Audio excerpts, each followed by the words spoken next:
고민이의 삶. 에피소드 첫 번째. 드디어 시작된 대학생의 삶. 무엇이 목표였는지도 모르는 기나 긴 시간을 지나 처음으로 대학의 문지방을 넘었다. 그렇게 고민이의 20대의 삶이 시작되었다. 그는 한 신학교에 들어갔다. 하지만 그는 대학에 대한 큰 기대를 가지고 있었다. 난 대학에 가면 진정한 캠퍼스의 삶을 살아보겠어. 고민이가 공부를 하며 계속해서 외쳤던 말이다. 하지만 신학교에서 어떤 자유를 누리겠는가? 하지만 그의 생각과는 다르게 많은 자유가 있었다. 그러지 않았어도 아마 충분한 자유를 누렸으리라. 고민이는 고등학교 때 교회에서 강렬한 체험을 한 후에 신학교에 입학하기로 결심을 한다. 독실한 5대째 기독교 집안에서 자란 고민이에게 그러한 신앙은 어쩌면 매우 당연한 일이었다. 하지만 그는 뜨거운 신앙을 가지고 있었지만 언제나 자유로운 삶을 갈망하는 마음으로 가득했다. 어쩌면 누구에게나 있는 이 두 마음을 대부분의 사람들은 아니라고 착각하거나 스스로를 세뇌하며 살아가는지도 모른다. 고민이는 노는 것을 참 좋아했다. 친구들과 어울리고 성인이 되면 할 수 있는 많은 것들을 마음껏 즐겼다. 신촌, 홍대, 종로, 명동, 대학로. 어디라 할 것 없이 사람들이 모이는 곳에서 즐거운 시간을 보냈다. 그의 1학년 생활은 그렇게 지나갔다. 누군가가 1학년 때는 학고 한번 맞아봐야지 라는 장난의 말이 의무가 된 것처럼 학교는 자유를 위한 방패막일 뿐이었다. 그렇게 시간이 지나고 군대를 가게 된다. 시간이 흘러 다시 돌아온 학교는 낯설기만 하다. 하지만 계획대로 정신 차리고 공부에 매진한다.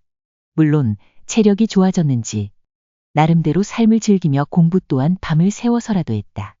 몇 명 받지 못하는 장학금도 타고 나름대로 의미 있는 시간을 보냈다.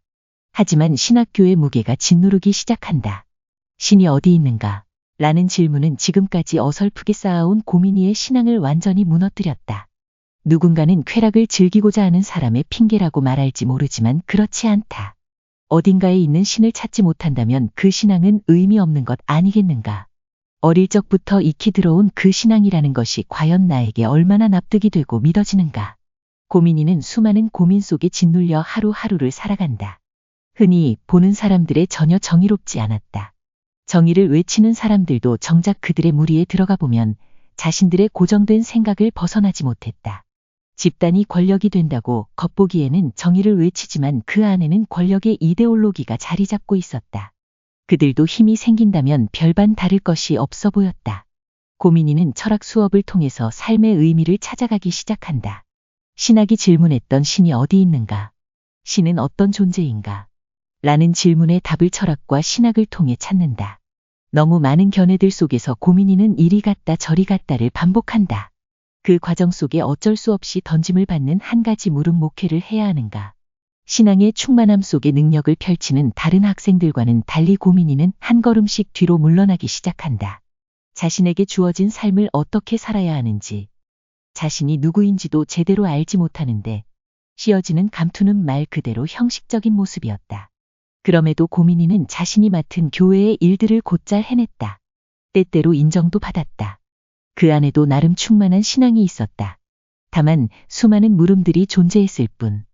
고민이의 삶. 에피소드 첫 번째. 드디어 시작된 대학생의 삶. 무엇이 목표였는지도 모르는 기나 긴 시간을 지나 처음으로 대학의 문지방을 넘었다. 그렇게 고민이의 20대의 삶이 시작되었다. 그는 한 신학교에 들어갔다. 하지만 그는 대학에 대한 큰 기대를 가지고 있었다.